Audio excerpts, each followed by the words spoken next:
दोस्तों नमस्कार, TV India में आपका बहुत बहुत स्वागत है। मुंबई के युवा गीतकार, संगीतकार और 7 बार विश्व रिकॉर्ड बना चुके विराग मधुमालती ने इस बार 8वां विश्व रिकॉर्ड बनाया है। 93 सेकंड के भीतर उन्होंने शिव स्तोत्रम गाकर यह विश्व रिकॉर्ड तैयार किया है। यह अपने आप में बड़ी उपलब्धि है मुंबईकरों के लिए और संगीत की दुनिया के लिए भी। इस वक्त हमारे साथ स्वयं विराग मधुमालती जी हैं और हम उन्हीं से जानने का प्रयास करेंगे कि आखिर यह रिकॉर्ड उनके लिए कितना महत्वपूर्ण है और कैसे इसमें सफलता मिली। विराग जी, आपका बहुत बहुत स्वागत है। एक बार और आपको बहुत बहुत बधाई 8वां विश्व रिकॉर्ड बनाने के लिए। जी, thank you. Shiv Stotram 93 second में गाकर आपने world record books of India में आपने अपना नाम दर्ज कराया है। यह उपलब्धि सबसे पहले कितनी बड़ी है? सबसे पहले मैं टीवी वन इंडिया के दर्शकों का स्वागत करता हूँ, आपका स्वागत करता हूँ सुधीर भाई साहब। अभी जैसे आपने शिव तांडव स्तोत्रम के बारे में कहा, तो बेसिकली जो इसका सफ़र जो है 4 साल पहले से शुरू हुआ था, जब मुझे पता भी नहीं था कि ये आगे जाके रिकॉर्ड भी बन जाएगा 4 साल में। तो मैं शिव साधना करते करते उसकी स्पीड अपने आप बढ़ती गई और शिव जी के आशीर्वाद से आज इस हद तक बढ़ गई कि उसका वर्ल्ड रिकॉर्ड स्थापित हो गया।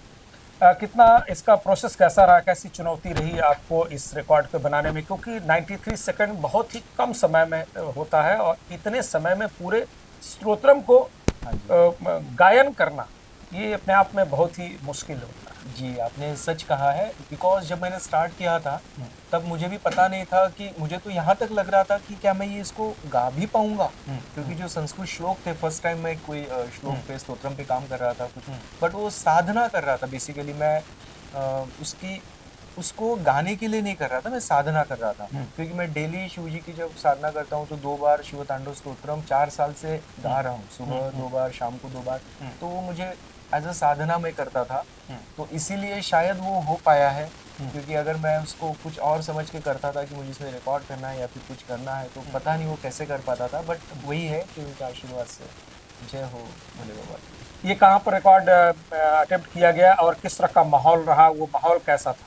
ये रिकॉर्ड अटेम्प्ट हुआ हमारा कैनरी आइलैंड्स हैं, लोनावाला में। एक बहुत ही सुंदर जगह है, वादियों से भरी हुई, तो वहाँ पे ये किया था।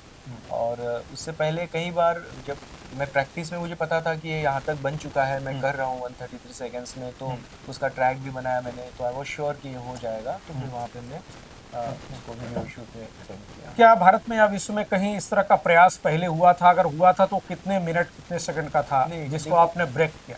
नहीं, वो वर्ल्ड रिकॉर्ड्स में एज सच नहीं है, बट हम अगर आप यूट्यूब पे देखेंगे तो हमको देखने को मिलता है फास्टेस्ट शिव तांडव स्तोत्रम, ऐसा बहुत सारे वीडियोस हैं यूट्यूब पे। बट जो 5 मिनट के ऊपर ही मैंने जो भी वीडियोस देखे हैं, तो 5 मिनट के ऊपर के ही वीडियोस हैं, 5, 8, 9।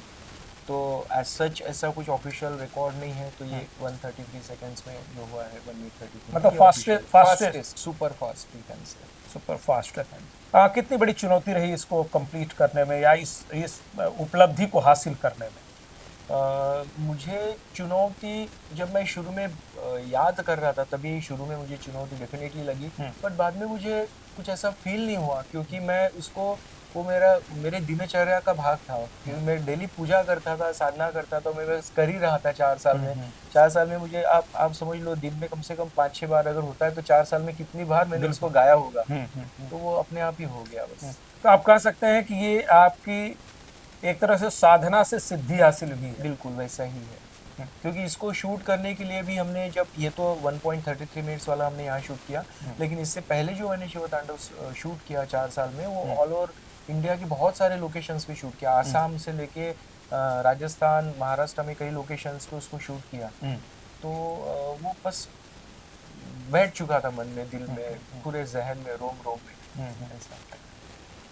इसके पहले भी आप 7 वर्ल्ड रिकॉर्ड बना चुके हैं, गिनीज रिकॉर्ड रिकॉर्ड आपके नाम पर है। अगर उसकी फेहरिस्त देखें तो लंबी है। आप उनको जब गिनाते हैं तो किस तरह से गिनाते हैं और क्या आपको सीखने के लिए उसमें मिला है? देखिए, जब सबसे पहला जो गिनीज रिकॉर्ड जो बना था, समझिए 2008 की बात है। बट बेसिकली गिनीज रिकॉर्ड बनने से पहले ही जो मैं ब्लाइंडनेस के लिए जो काम कर रहा था 1998 से, जब जो मिशन था मेरा, mission you know to what you say promote eye donation awareness, eye donation awareness, तो इसके लिए मैं कई जगह कार्यक्रम करता था, प्रोग्राम्स करता था। तो उसके माध्यम से मुझे लगा कि ये मिशन को और बड़े स्केल पे करना चाहिए, तो क्यों, कैसे कर सकते हैं। तो मेरे मन में आया कि फिर अगर वर्ल्ड रिकॉर्ड करेंगे तो फिर बहुत लोगों तक पहुंचेंगे और उस वक्त हम ये सब बातें जो लोगों को बतानी है वो कर पाएंगे। तो मैंने अपना आई donation, organ donation, body donation तो पहले ही कर दिया था। तो मैं जब पहले जो वर्ल्ड रिकॉर्ड बना तो उसमें फिर बहुत सारी मीडिया में बहुत सारा कवरेज मिला था, आप उसके साक्षीदार हो। बिल्कुल। तो उसमें ये बात हमने लोगों तक रखी, तो पहला रिकॉर्ड बना। उसके बाद फिर बहुत सारे कलाकारों को, 500 कलाकारों को एक साथ लेके फिर लॉन्गेस्ट मैराथन का वर्ल्ड रिकॉर्ड गिनीज रिकॉर्ड किया। फिर उसके बाद थर्ड रिकॉर्ड हमने कलर्स चैनल से, मुझे इनविटेशन आया था वर्ल्ड रिकॉर्ड के लिए तबले का।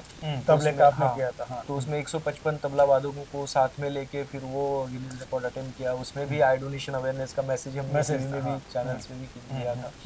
उसके बाद मैंने अपने आंखों पे पट्टी बांधी। That was not a part of the record, but मैंने 100 दिनों तक अपनी आंखों पे पट्टी बांधकर एक अंध व्यक्ति का, नेत्रहीन व्यक्ति का जीवन जो है वो अनुभव किया है और लोगों को नेत्रदान के लिए प्रोत्साहित करने का प्रयत्न किया है। 2 लाख के आसपास प्लेजेस उस 100 दिनों में लोगों से हुए थे। मैं मानता हूँ कि बड़ी अच्छी उपलब्धि थी, लोगों ने भी बहुत साथ दिया था उन दिनों में। और उस वक्त जब लाहनी सर ने मेरी आंखों की पट्टी खोली 100वें दिन, तब उसके बाद उनकी मूवी बनाई लाहनी सर की, उनकी बायोपिक, क्योंकि उनकी जीवनी में भी बहुत कुछ सीखने लायक था, ऑर्गन डोनेशन का मैसेज उनके जीवन में है। तो उसके बाद फिर वो मूवी का भी एक गीत था जो रिले सिंगिंग का गिनीज वर्ल्ड रिकॉर्ड बनाया। बिल्कुल।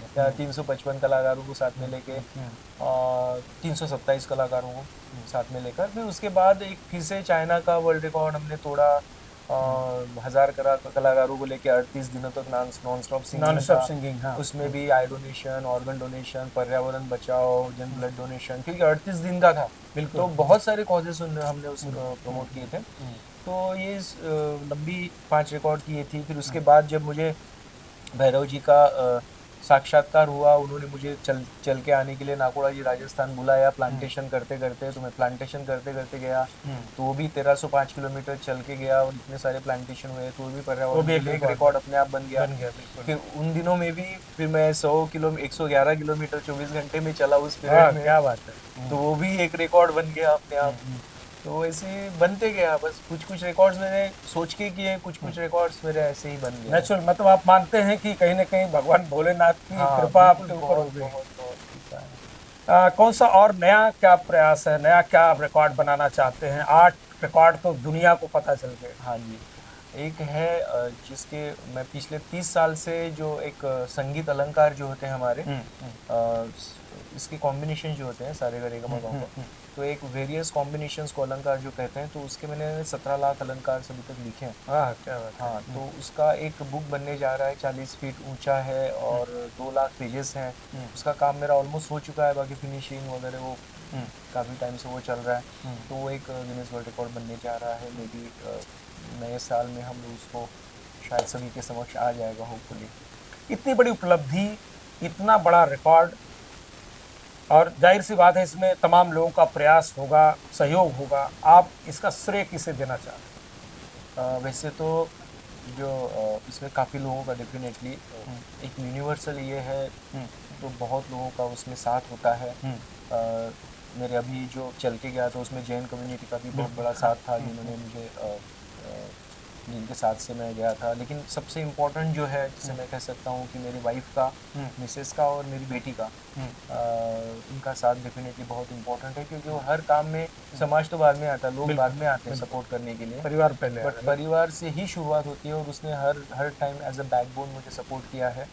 ऐसी चीज़ जो जिसमें पता है कि इनकी जान को भी खतरा है, इनकी जान को भी खतरा है, फिर भी करने देना, विश्वास करके ईश्वर पे और मुझ पे जो होगा, तो ये मैं मानता हूँ कि बड़ी बात है जो उन्होंने हर तक किया है। एक आखिरी सवाल, ओम वीवीएम स्टूडियो के जरिए भी आप तमाम तरह के संगीत में प्रयास करते रहे, लोगों को सिखाने का प्रयास कर रहे हैं, यहाँ पर तमाम लोग तैयार हो रहे हैं। ये क्या विजन है आपका? एक्चुअली यहाँ पे सब ऑडियो वीडियो का पूरा काम होता है बेसिकली, सिंगिंग के माध्यम से। फिर हमने रेट्स भी जानबूझ के मैंने बहुत स्लैश किए हैं ताकि कैरोके जो लोग गाना चाहते हैं, जो सिंगिंग करना चाहते हैं कैरोके पे, वो उनके लिए एक प्लेटफॉर्म अवेलेबल हो सके। तो मैंने बहुत ही कम से कम रेट में यहाँ पे अवेलेबल अपना स्टूडियो करके दिया है फिलहाल, ताकि लोगों को इसका म्यूज़िक का बेनिफिट मिल सके। बेसिकली क्या है कि पैसे पे आके हर चीज़ रुकती है। लोगों को शौक भी होता है करने का, बट कर नहीं पाते पैसे के कारण, सोचते हैं लोग। तो मैंने यहाँ पे भी वो भी जो सोच है उसको ध्यान में रखते हुए किया है। कोई संदेश देना चाहेंगे नवीन भाई को? क्योंकि ये जो आपकी उपलब्धि है, जो आपका ये रिकॉर्ड है, निश्चित तौर पर नवीन भाई का गौरव बढ़ाने वाला है, महाराष्ट्र का गौरव बढ़ाने वाला है, क्योंकि यहाँ की धरती से पूरे विश्व के लिए रिकॉर्ड तैयार हुआ है। तो क्या मैसेज आप करेंगे? मैसेज बस आपका प्रेम स्नेह यूँ ही बना रहे हमेशा हमेशा की तरह। और दूसरा कि जैसे मैंने 7-8 साल से प्लास्टिक की बोतल में पानी पीने का त्याग किया है पर्यावरण के लिए, तो एक छोटी सी पहल मेरे एंड से की है। तो मैं चाहता हूँ कि जो भी देख रहे हैं प्रेक्षक, वो अपनी धरती माता के लिए अवश्य कुछ तो सोचें और कुछ तो प्रण लें, ताकि एक छोटा सा कदम भी अगर हम हर इंसान उठाएगा तो मैं मानता हूँ कि एक बहुत बड़ी पहल, बहुत बड़ा चेंज हम ला सकते हैं समाज में और धरती के लिए। विराग जी, बहुत बहुत आपको शुभकामना, बहुत बहुत धन्यवाद। आपने तमाम सवालों का जवाब दिया। आप सुन रहे थे 8 बार विश्व रिकॉर्ड का इतिहास बनाने वाले नवीन भाई के युवा सिंगर, संगीतकार, और अब हम कह सकते हैं कि वे 8 बार विश्व रिकॉर्ड के होल्डर विराग मधुमालती जी। जैसा कि आपका विजन और प्रयास है, पर्यावरण और मानवता की सेवा भी होती रहे, और जो अपना प्रयास है वो भी आगे बढ़ता रहे, नए लोगों को तैयार करते रहें। जैसे आपने कहा कि अभी बहुत कुछ करना बाकी है, एक और रिकॉर्ड जो बड़ा है, और भी बड़ा रिकॉर्ड बनाने की तैयारी में। इसने लिखा है कि अभी तो ज़िंदगी के इम्तहान बाकी हैं, अभी तो असली उड़ान बाकी है, अभी तो हमने नापी है मुट्ठी भर ज़मीन, अभी तो सारा आसमान बाकी है। और हम निश्चित तौर पर उम्मीद करते हैं कि जो बड़ा आसमान है आपकी उपलब्धियों के साथ आपका इंतजार कर रहा है। आज की बातचीत में बस इतना ही। दीजिए हमें इजाज़त, लेकिन ताज़ा तरीन खबरों के लिए देखते रहिए टीवी इंडिया लाइव। नमस्कार। लेटेस्ट अपडेट्स और ताज़ा तरीन खबरों के लिए टीवी इंडिया लाइव को सब्सक्राइब कीजिए और नोटिफिकेशन पाने के लिए बेल आइकॉन को दबाना मत भूलिए।